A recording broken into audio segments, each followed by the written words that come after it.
This is our second day, Yeah, yeah. and then this is me and Mr. Prosper. And then yesterday, while we were trying to do the live, and for some reason, we sat here for almost 1 hour, right? Hour. Yeah, yeah.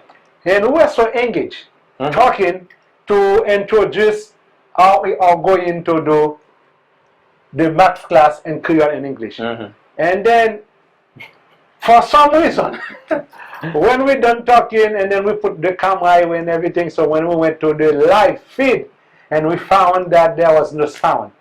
And then inadvertently speaking, I pressed without knowing the audio button and the YouTube live platform, and I didn't notice that. So we sat for almost 1 hour talking, but luckily we have our microphone and then we register it. So if you guys want to see what we were talking about yesterday, you could go to our to the channel, all right, and then you can check. You can check really what's going on and then see the conversation. We are going to upload the entire conversation because I'm working on it. I'm going to upload it, but I know this time it's supposed to be good. Yeah, you guys should. I'm going to double check. So when Postfire is there by himself teaching, then I'm going to go and check the YouTube feed to see if everything works. Anyway, guys, that was a little housekeeping here. Yeah. Welcome to our live session here, where we are going to do the live use. And today, Prosper, take the floor. Against.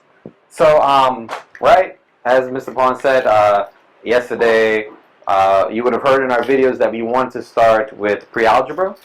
And again, the whole idea of these videos was trying to get a foundation of math that would help Haitian students specifically to better, I guess, do well in school and grasp whatever their English teachers are teaching them. Okay? So yesterday we said that we would start the first math videos with the types of numbers they are. Because math is about numbers, right? And algebra specifically is about the unknowns, which are variables. But first we need to understand what numbers are, right? So, right, as most of you when you were little kids and you were told to learn how to approach numbers, right, Mr. Paulin? Yes. Usually they tell you what? That you should, say you're a little kid. How did you start learning numbers? They just put little bars, one plus one, two, three, and then make us count. Yeah. And they make me remember things like 1 up to 10, and then after that they give me from 10 to 20, from 20 up to 100, and then they give me papers, and then I'm talking about way back when I was an 8.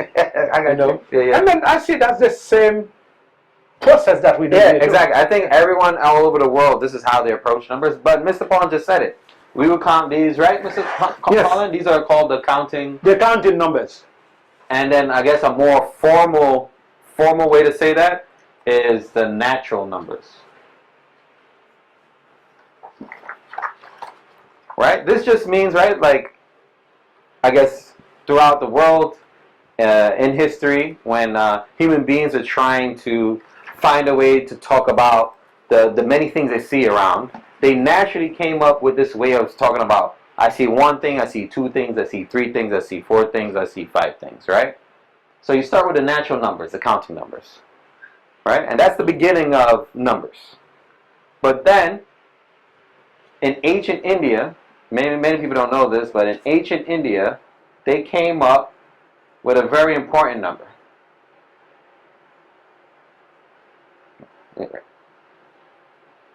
They come up with the number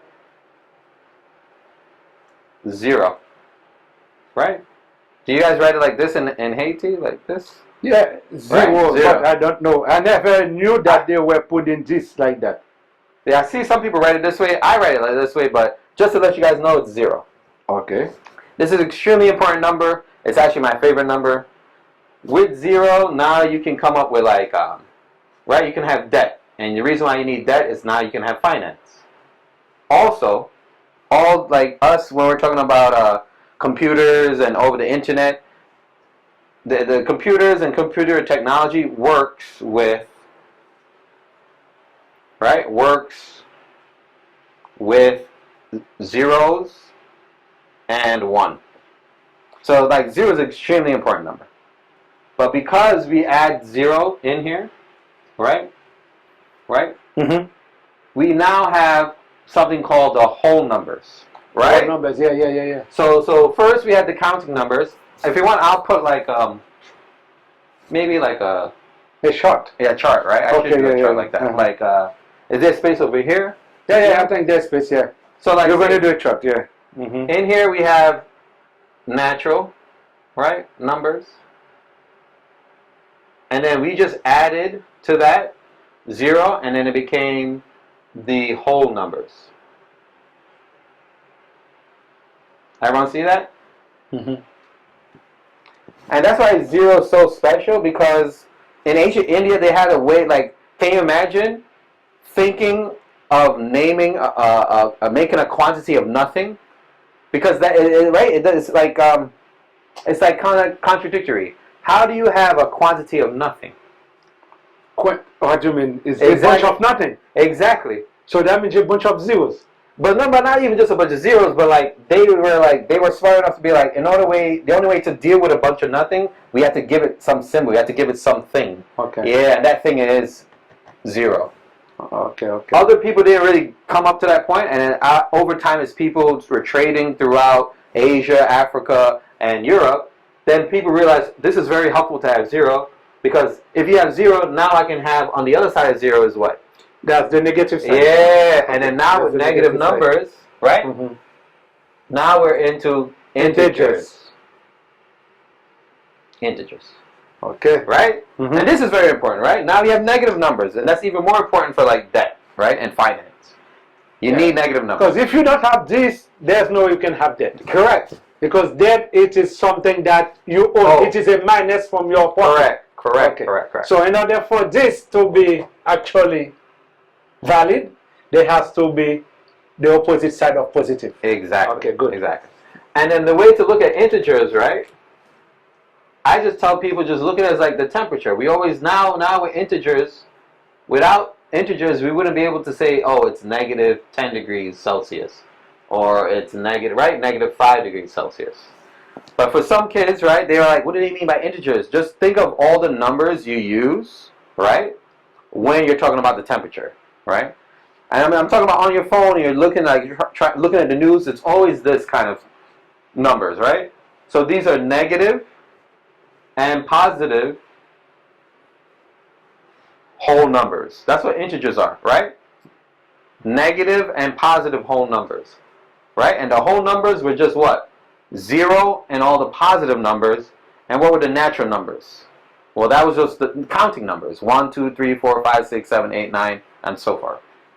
So now we have the integers. We have negative numbers, right? And positive numbers. And 0. And whole numbers. Some people start pushing like the way we think about numbers by being like, well, wait a minute. Are there numbers between here? Are there numbers between 1 and 2? Are there numbers between 2 and 3? Of course. And of course they are. These where fractions come. And like Mr. Paul said, that's where the fraction comes. And then that's how you get rational numbers. Rational numbers. This is very important. Rational numbers. Rational numbers. Even now, Mr. Paul and I, we like dealing with the stock market and buying shares of companies. It's literally now with the technology that we have, right? With the brokerages, we can now have percentages. We can have fractions of shares. So it's even more accessible for people, right, to get involved in the stock market. Before, though, you would have to go to an actual broker who probably has to only do shares in whole number, right? Whole number amounts. Yeah. Right? So rational is very important too, because in high school, at least in New York City, it's something that you're always tested for in high school exams. If you understand what a rational number is and what is an irrational, okay? So, gave you some history, right, on numbers. Hopefully that makes some sense, right? We went from the natural numbers, who are counting numbers, to whole numbers with 0. And now that we had zeros, we got to integers, which are negative and positive whole numbers. Now we're up to rational numbers. The way to remember what rational numbers are is Ratio. Ratio. Okay? And rational in math is very different than what rational is in English. And when we think of someone thinking rationally, it means logically, right? Logically. But in math, it just means a number can be a fraction. That's all. A number can be a fraction. And when we say a fraction, we mean a ratio. And other words you might that are similar to this that refer to numbers, just like more information. Cardinal numbers and ordinal numbers, right?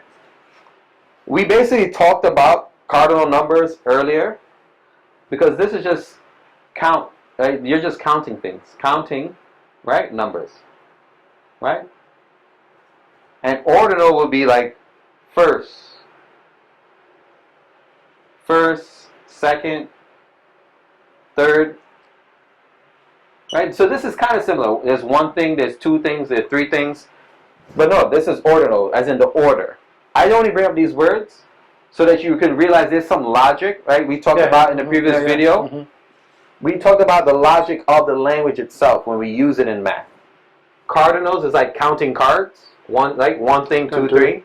Ordinal is about the order that you're doing something. Is it first, second? These are all ordinal numbers. And then now we're up to rational numbers. Okay? You can see the logic, right, behind the language. Rational. Can it be a fraction? Can you turn it to a ratio? So what I like to ask people is 2. The number 2. Is that rational? It could be. It could be. How would I change that to a fraction? If you put 2 over 1. Yeah, he's right. Exactly. 2 is 2 over 1. He's right. So we know because I can write it as a fraction, it has to be what? A rational number. Right? Basically a ratio number, a rational number. Right? Now, what about 2 over 3? Right? Is that rational? Well, yeah. Because it's already a fraction. Rational. It is a fraction. Or what about 0.48? Right? 0.48. Is that? Yeah. Rational. Because I could write it as what? 48 over 100. 100. So hopefully that makes it, that's it.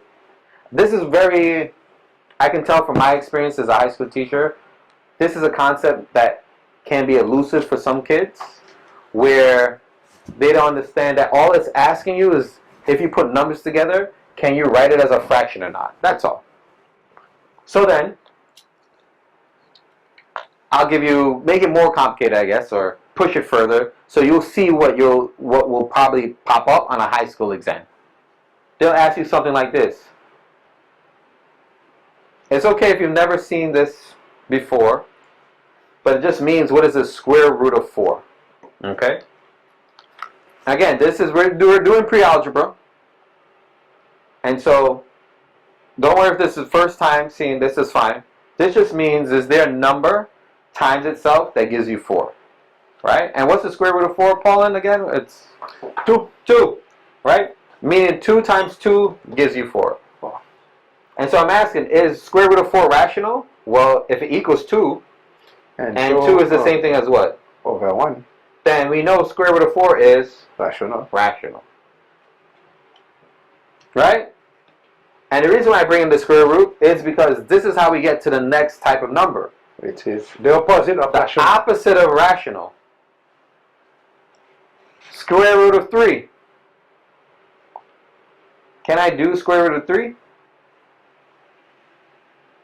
Irrational. There is, right, we said 2 times 2 equals 4, right? 2 times 2 equals 4. But there is no number times itself that gives you 3.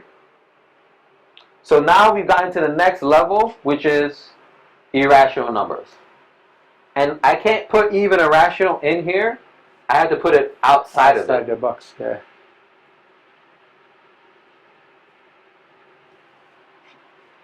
Now, that doesn't mean that there isn't a number that there isn't a square root of 3. If you put this in a calculator, you'll get 1 point, da da da da da da. You'll get a whole bunch of numbers. But that's why it's irrational. You won't get something that can be a what? Fixed. A fraction. Yeah. Right? Remember, that's all it's about. So whatever you get in the calculator, you'll see it just keeps going. Repeating, yeah. But it won't become a fraction. That's why we know it's irrational. Yeah. So that's the best way to think about a rational number, okay? Can it be written as a fraction? Yes, then it's rational. Can it not? No. Irrational.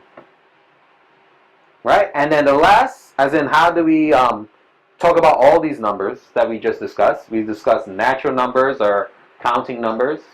And then we talked about whole numbers. Then we talked about integers. Then we talked about rational numbers. And then the opposite of that, irrational, which is outside of rational. Well, all of these together are called real numbers. These are all called real numbers. And you might be thinking like, these are real. We use these numbers all the time. Mm-hmm. In math, as you get to higher levels, we have something called imaginary numbers. And that's like algebra 2. Again, we're not there yet. This is only pre-algebra. So right now, we have to just focus on the numbers that you'll be dealing with in pre-algebra and algebra 1 are real numbers. And the only real numbers there are that we're dealing with right now for this subject, natural numbers, whole numbers, integers, rational numbers, and irrational numbers. Very good.